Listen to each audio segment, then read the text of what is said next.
Okay, I am running Kali Linux on the left in VirtualBox, and on the right I am running Metasploitable, also in VirtualBox.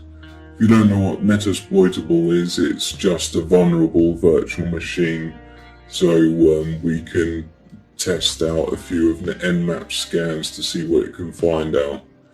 And if I go into Metasploitable and put in ifconfig, we can see here that the IP address of Metasploitable is 192.168.48.5. So that will be the IP address we'll be using. So if we come over here to the left, we'll start with a Nmap default scan. So there we go. So there's no options here, it will just be the defaults. So we'll set that going, and let's maximize this.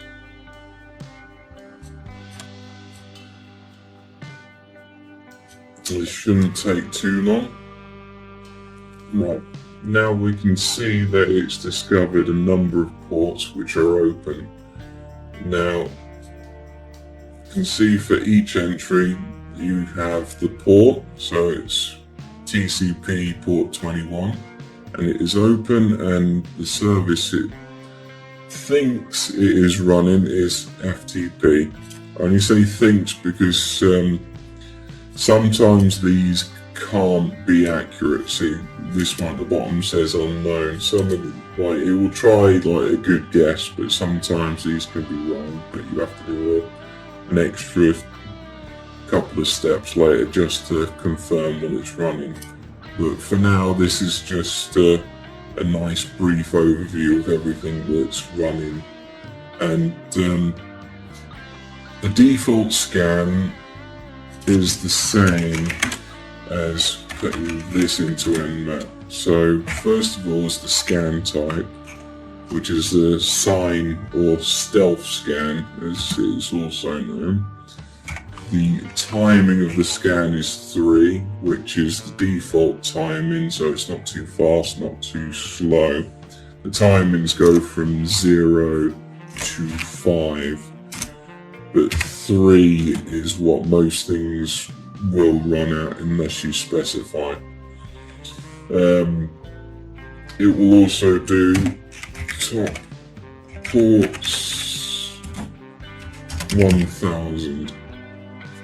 Now, what Nmap does, or the history of this, is the guy who made it, Fyodor, he actually spent some time scanning the internet, and the most common ports that were open he put into a database, and this is where the top ports comes from. So if you put 1,000 into it, it's the top 1,000 on that list that were open on the internet during his research, whereas if you put 100, it'll be the top 100 in that database, etc., etc. But this is good for getting good results and getting them fast. Now, as I said before, the default goes to the default top 1,000 of those top ports. So this is the default Nmap scan, SYN scan, timing 3, and it's the top 1,000 top ports. And this is TCP, by the way. If you want UDP, you have to specify this in the scan type. You have to specify the U. So the default scan is exactly the same as typing in this and then typing in our IP address. Now,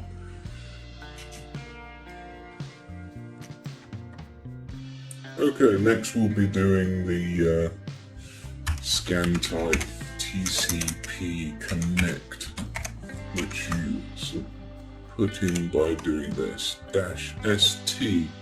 So TCP connect, which differs from the SYN scan in that it does a normal 3-way TCP handshake, which takes a bit longer, but in modern sort of situations and environments, it's a bit more reliable than the SYN scan, because a lot of firewalls and security software actually flags the SYN scan as something bad, because only Nmap uses a SYN scan, really. So yeah, to get this going, we'll just put in our IP address, and this will run the exact same default scan minus the SYN part of the scan. It will just perform TCP connects as it should do. And there you go. Top 1000 ports again, everything is exactly the same. Okay, next we will be doing a UDP scan, so that's -S for scan type and then U for UDP. Now, an important thing to know, oh god, I can't remember the IP address. This is why we put it in copy and paste. Okay, so when we specify UDP, it will scan UDP ports as opposed to the TCP ones. Now, a lot of people tend to mix them up. Remember, there are UDP ports as well as TCP ports.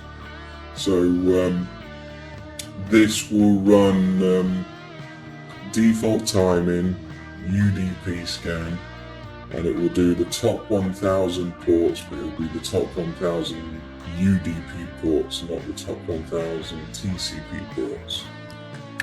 But the thing to know about the UDP scan is it takes a lot longer than a TCP it takes a lot longer than a TCP scan because of the nature of the UDP protocol. Whereas like the TCP, you'll get a response because it has to establish a connection to send TCP data, whereas UDP is a connectionless protocol. So when you're sending data over UDP, the service might not send anything back. Like, there's no rules that says it has to. So the Nmap UDP scan is it tries to send it dummy data to try and provoke a response. And if it doesn't get a response within a certain time frame, then it will time out and it'll move on to the next one. And obviously the disadvantage to this is it takes a while. So we'll set this going. This will take a little while.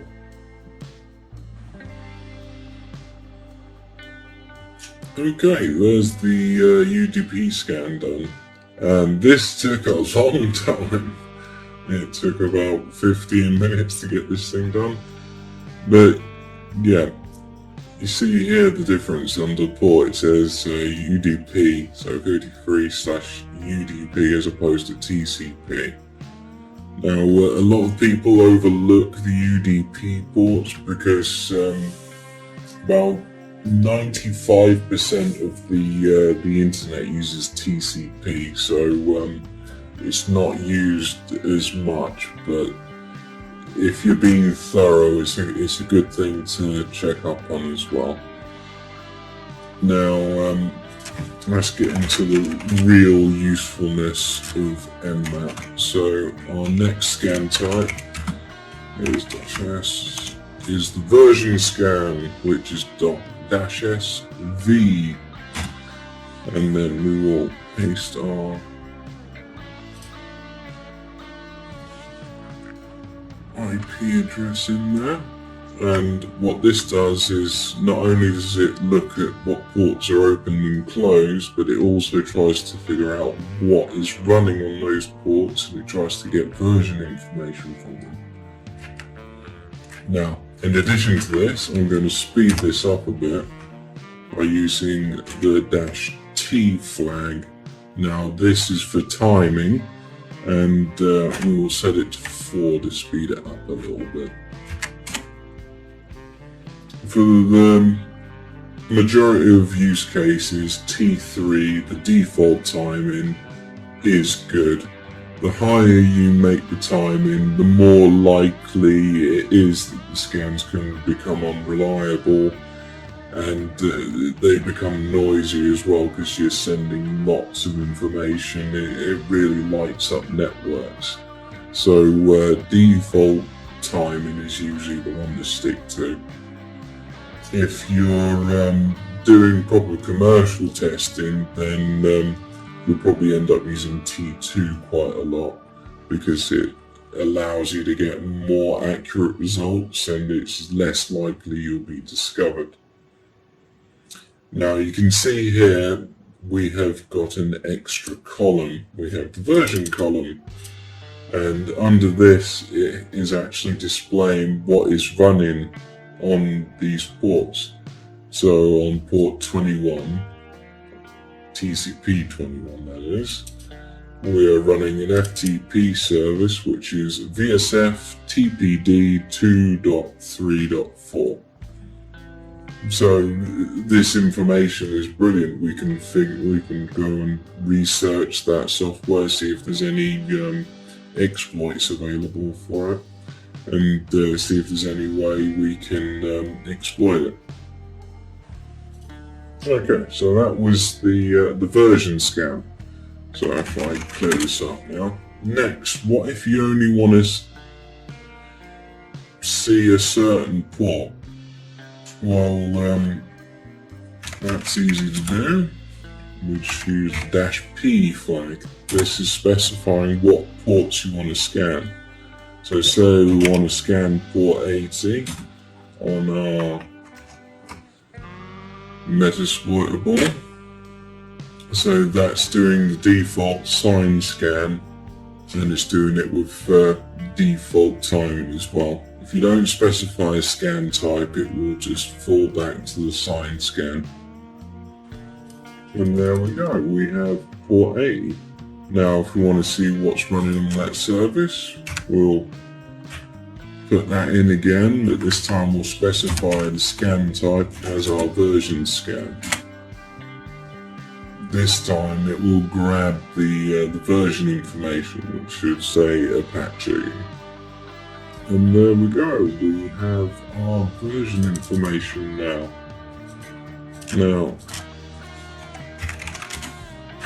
there are other ways you can specify port numbers. You can specify just the one, or you can give it a list of port numbers, like so.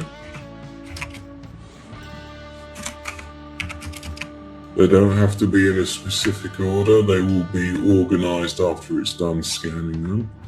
You can also give it ranges of ports. So 0 to 1000. That'll scan port 0 to port 1000. And one thing I see a lot of people doing, and as I said before, there's 65,535 ports. So I see this being put in the parameters so that they can scan all the ports, which you don't have to do. There's an easier way to do this. So instead of specifying those numbers, you can do -P-, and that will do port 0 to port 65,535. This will be just the TCP ones, unless of course you specify UDP, of course. Okay, the next parameter we're going to look at is the -O, which stands for operating system, or the OS scan. So it tries to figure out what exactly is running. So I am just going to add a T4 to speed this up a little bit. So we're doing our -SV version scan, In addition to that, it's going to run the OS detection, and the T4 is just speeding it up. And remember that T3 is the default scan timing, T4 and 5 are a little bit quicker, and T0, 1 and 2 is the slower one. So the slowest is T0 and the quickest is T5. Okay, and that's our scan done. Now you'll notice that in addition to our version scan information here, we have some OS information down here. So we can see here that Nmap thinks it's running a Linux 2.6.x. So that means it knows it's running Linux 2.6, but it doesn't know the exact version number. So it's very confident it's running this family of software, but it doesn't know the exact specification. Now, okay, I'm just going to clear this and we'll get on to the next one. Now we're going to look at -A. Now a lot of people think this is the all scan, but it is not. The A scan, what its equivalent is a version scan, then OS detection, and in addition to that, it runs a number of Nmap scripts. So Nmap has what's called the Nmap scripting engine, or NSC for short. And these scripts allow it to do very specific tasks and do vulnerability checks, little tricks here and there in order to get more information. So the scripting engine has lots of these little scripts that it will run. So if I get rid of that will run the aforementioned scripts and the version scan and the OS detection. So it just saves you typing everything out, just -A. And I will put in a -T4 to speed it up again.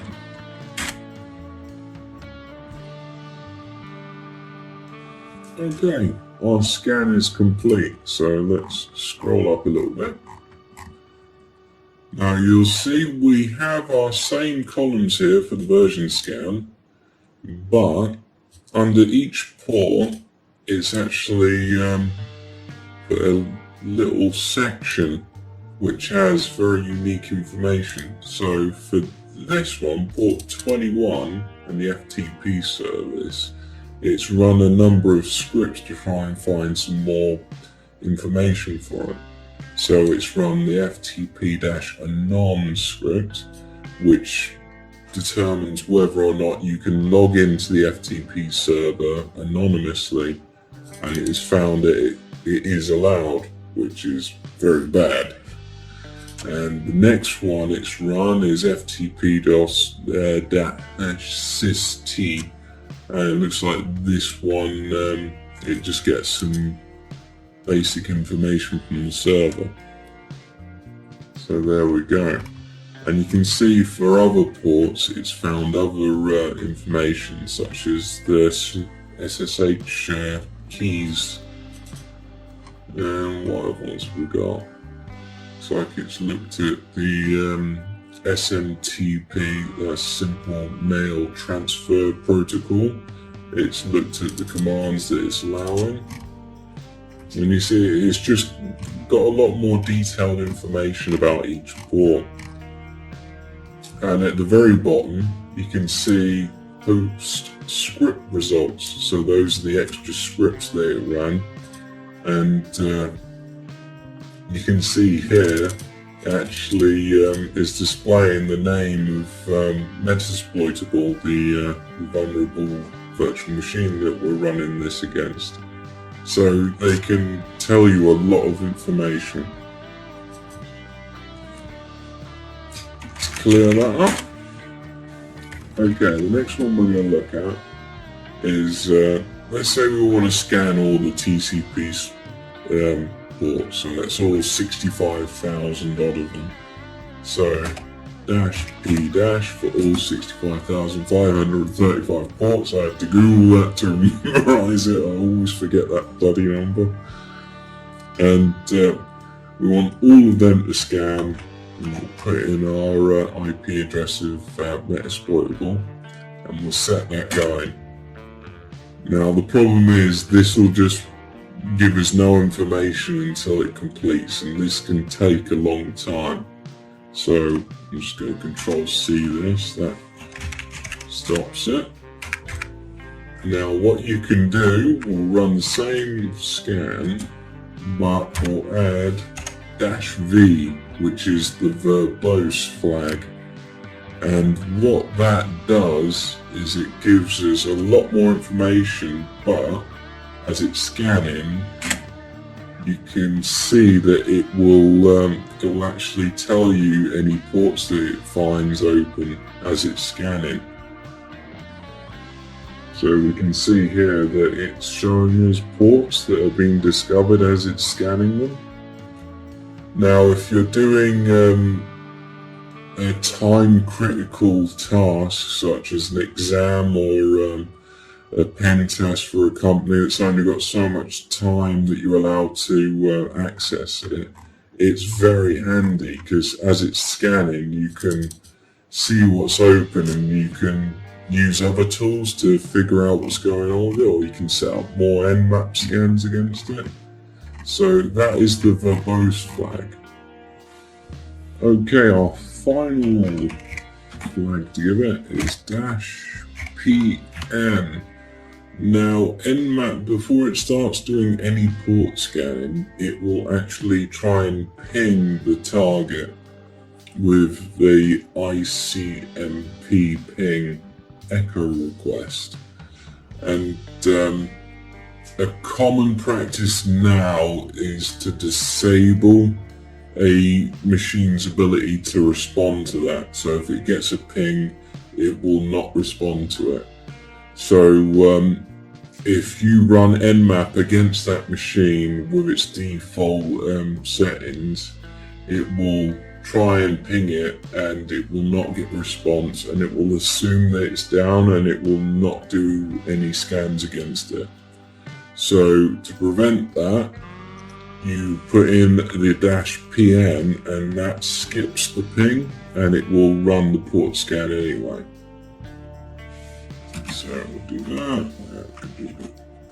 put that in there, and that will just do the default scan, skipping out the ping at the beginning, and we'll just go ahead and port scan it anyway. And there it is.